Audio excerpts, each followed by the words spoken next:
matter how much money you make, your salary might actually be the problem and not the positive thing that you think it is. But before we get into that, let's talk about how these videos are going to work, because I'm building my community, Dollar Discipline University, in public daily with these videos. It's helping people just like you save more money, pay off debt, and just become more confident with your personal finances, right? So at the beginning of this, what I like to do is go to YouTube comments. Think of it like a YouTube Q&A to give you guys immediate value. Then I have a little segment of things that are on my mind to help you reach your financial goals faster. These could be things that I've been thinking through after talking to some people or noticing certain trends. And the topic today is tough, right? Your salary might actually be the problem. It's tough to consider that, but we're going to talk about that. And then at the end, we're going to maybe go through some community activity, things that are happening inside the community that could be valuable for you on your path to reaching whatever financial goal you want to reach. So, why is your salary the problem? Well, if you're living paycheck to paycheck and let's say your household is making over $100,000, that's a problem, right? That is a massive problem. Why can't I text? There we go. Text. Why can't I type? Let's say like over 100K household income. Great. Still paycheck to paycheck. That's a problem, right? Who say hold? Okay. That's a problem. And this is me talking from experience, who sort of scaled up, our income. My wife and I, we basically were making not a lot of money combined 10 years ago, like not a lot at all. And we've like 4 to 5x our income over that time. Now that's not super, like 10 years is a long time. So people have definitely done it faster, but here's kind of what we did and then how we changed it. So I'm going to go over my example because I don't want it to make it seem like I'm telling you what to do, okay? Because I don't really like that. So here's what we did. Let's do green income. So our green, let's just say, was like here. When we like first met, we moved in, whatever, right? And we're trying to share all these expenses. This is like our income. And then we would just hit like a couple big spikes. Like she would get a pay raise, I would get a pay raise. And then we just kind of keep going on and on. We get like some bonuses in here, right? And then whatever the path is. But like right around here, we really like leveled up a lot in our income. And here's what ended up happening. So the red is our expenses. So let's call it like here, because we were like redlining everything. And then our expenses went up and we're like, wait a second. Let's do this, right? And go for it. And it just kind of teetered off like that, and we make a little more and it's like up, up, up. Imagine if we did this where we started off, the same spot, and then we just slowly maybe built it up over time and then just kind of plateaued.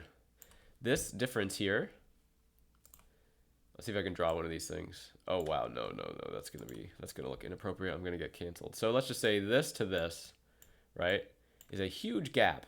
This huge gap, whereas this is nothing. This is no gap. This is like no wiggle room. This is like, man, if something happens, I'm screwed, right? And this is what we were doing.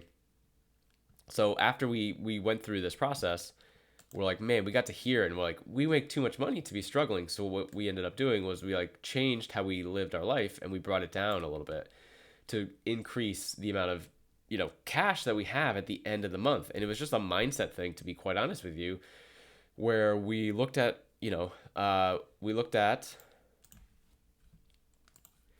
where our money was going. We figured out how to align that money to things that matter most, and then how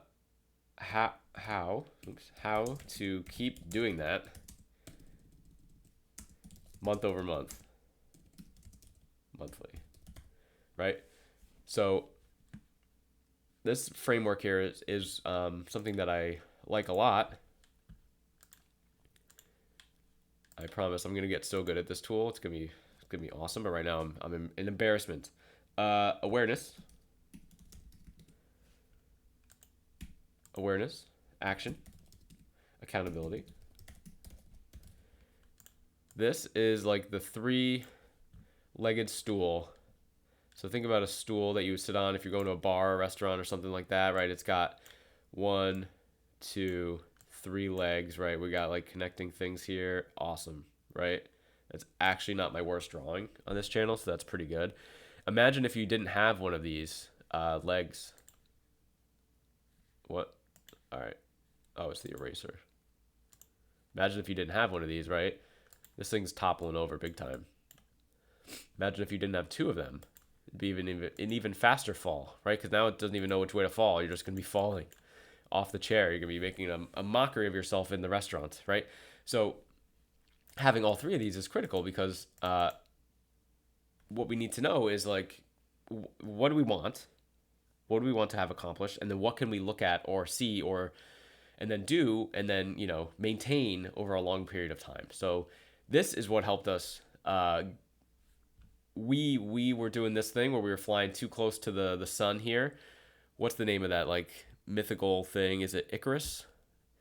I'm probably gonna get blasted in the comments for not knowing this or whatever, but you guys let me know. I'm definitely not an expert on. Was that Greek mythology? I don't know. But we were flying way too close here because it was just like, oh wow, we have all this extra money. Let's like upgrade our life. So that's kind of the whole point of this video. And I don't,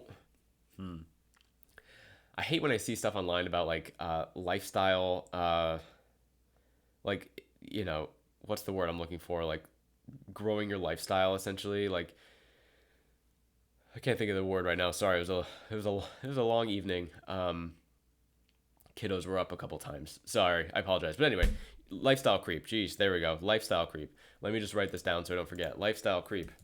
I don't really like this kind of content where people talking about this because to me it's just like I don't care what you do. Like I don't care what you do personally, but what in my experience, I've just really sort of aligned myself to putting my time, my money, my effort, any sacrifices towards things that actually matter to me. So my wife and I had to have a tough conversation when we were doing this part and we were scaling, our income. Scaling's a weird word, but we were increasing our income, right? We were also increasing our expenses because we were like, oh wow, we have more money, we can buy more things, we can get the more expensive couch, or we can we went from an apartment to a house, which is fine, that's reasonable, right? But it was like our everything just increased, and it's like, oh my god, we need to back this up a little bit because we make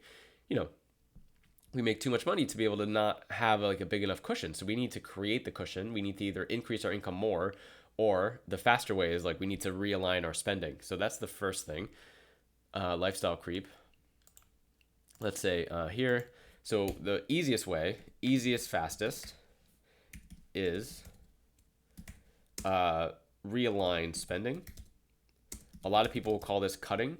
I don't like the concept of that, because that shows that to me, 100% cutting of all of your expenses or all the stuff you don't think you need or whatever, I don't think is sustainable. So I'd rather much do something sustainability for longer. So maybe that means that you have a smaller cash flow gap every month, but it's something in terms of lifestyle that you'll be able to do for years. Right now, there might be seasons when you have to hustle and you might have to do 1, 2, 3 months of just literally cutting it all out. That way you can build up, you can build up your emergency fund to $5,000-$10,000. You can pay off like a bunch of debt. This is again how my wife and I, we paid off $43,000 of debt, kind of just doing this. We're like going up here, all this stuff, and we're like, man, we still have all this debt. Like our lifestyle got out of control, and you have to just be very honest with yourself. And it's gonna feel weird. Like we said no to a lot of things, like family stuff, friend stuff, when we were going through our debt payoff period, and people just didn't understand.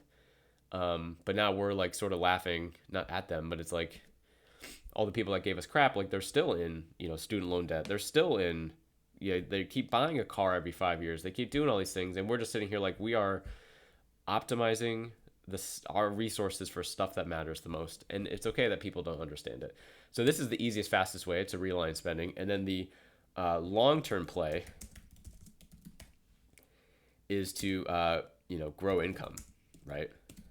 I talk to too many people where they feel like they are stuck, or they define themselves as having low income. It's like, well, why do you feel like that? Why not try to change that? So a lot of times what we need to do is increase skills, and sometimes it's just increase confidence, increase skills, confidence in yourself. Like, why don't you think you deserve more money?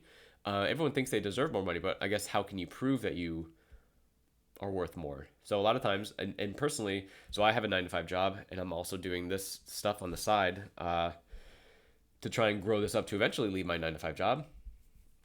And I think the thing that I've learned is, leaving a company, you're more likely to get more money for whatever reason than staying. Because staying, you get the little increases just to make you comfortable just enough. Like you're a little too comfortable. It's like well, they just gave me a little more money. I might as well just stay a little longer, right? I've played that game the whole time. I'd much rather just make 10 to 12 to 15% more money by just going to another company and just getting uncomfortable for a little bit and then getting in my groove of that. So that's kind of how I think about this. So lifestyle creep, I think it's kind of cringe when people talk about this because again, like who cares what other people do? If you're not hurting yourself or other people, I don't really care what you do personally. So I'm never gonna say, hey, don't buy the whatever. But you just really need to think about your North Star goals. So this could be things like life stuff now. This could be things like life stuff in the future. This could be financial stuff now, right? And then future. And then also like non-negotiables. It could be all these things. So you really have to make a list. And then how my wife and I did it. Is that not spelled correctly? Whatever. Is it not a dash? Did I spell that wrong? I don't know. Whatever. Can't make it perfect. This is what me and my wife did, and this is what genuinely worked for us. So when you do this list, you're gonna have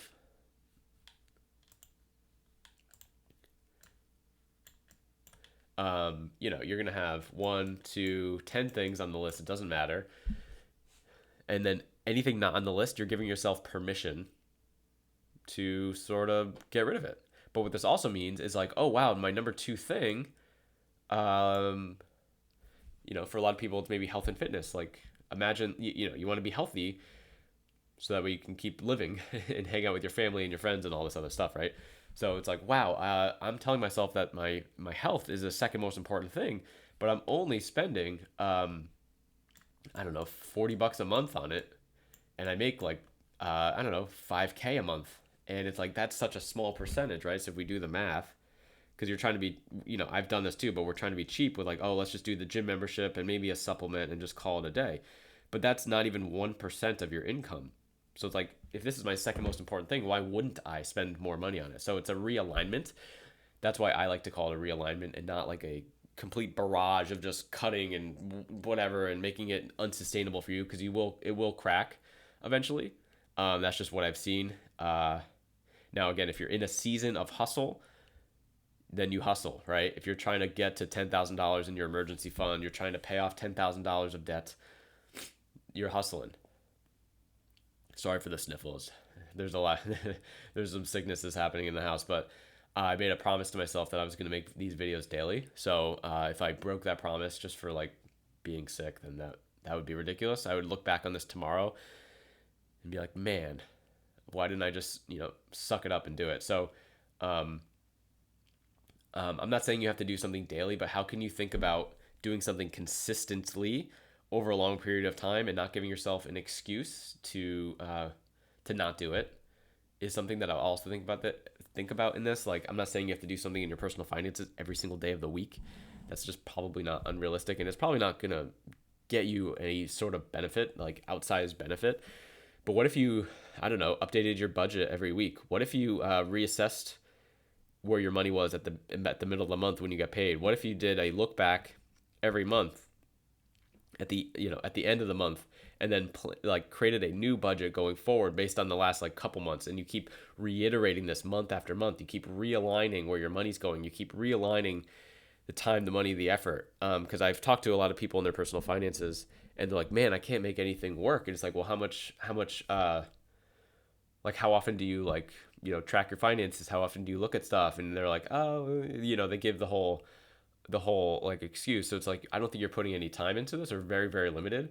If you put an hour a week into this, 1 hour, I think it would give you tremendous leverage on being able to figure out what's working and what's not. And if we look at, so we each have 24 hours a day times 7 days a week. So if we do 1 hour divided by 168, which is the amount of hours in a week, it's 0.5%. But even that alone, if you have like, 0 to 5 minutes a week, and you go to an hour, huge. There's someone in my community that has literally a block on his calendar. He sent me a screenshot, and it's just for finances, for his family. And he works his ass off. Not that anyone listening to this does not. He's got like 3 kids or something like that, and he just literally blocks out time where he just sits and focuses. His wife is a like stay-at-home mom, and so he does the work. So he's like, this is my responsibility. Like, I'm providing for my family. I need to figure out what the hell's going on. And he's like, that hour a week is just, it changes everything.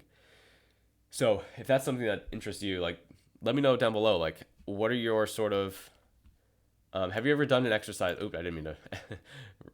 I meant to like kind of highlight this. Have you ever done anything? Oh, okay, now I'm moving it. All right. Well, I think that means that my time here is over. But let me know in the comments, like, have you ever done an exercise where you're looking at your North Star goals, where you're looking about like, okay, where's my money been going? And then knowing how to realign it, and then how to keep that going monthly. What does your chart look like? If you were to really map it out just mentally, you don't have to necessarily know. This is obviously not the scale, right, of my, me and my wife's finances over the past decade or whatever, but you get kind of the point of what I was trying to say. So I'd love to hear back from you guys in the community. I'm doing a free 2-day sort of cash flow kickstart event. It's a group challenge, honestly. It's 2 30-minute calls, and in this I help you show you where your money's been going, how to realign your money to the things that matter the most, how to keep that momentum month after month. And it's the framework that I'm just talking about in this video: awareness, action, accountability. That's it. So if again, if you feel like you're making good money, let's go back to this here. Your salary might actually be the problem until we correct it. So again, if you're making like $100,000 in your household, but it feels like you're making 50, let's look through all that stuff that I mentioned. And inside the community, we go even deeper through all of that. So I'm doing these videos daily, guys. Let me know your thoughts on them. I'd love to hear from you in terms of like what kind of content you like, what topics you prefer, because I'm making these for you guys. So and I'm making them daily. So if I had some help from you guys as to like, hey, how do I steer the ship of this content? Because I want it to be for you guys, so it makes sense that you should have a say in it. So if you're still watching at this point, almost 18 minutes in, I'd love to hear from you. Have a great day, and we'll see you tomorrow.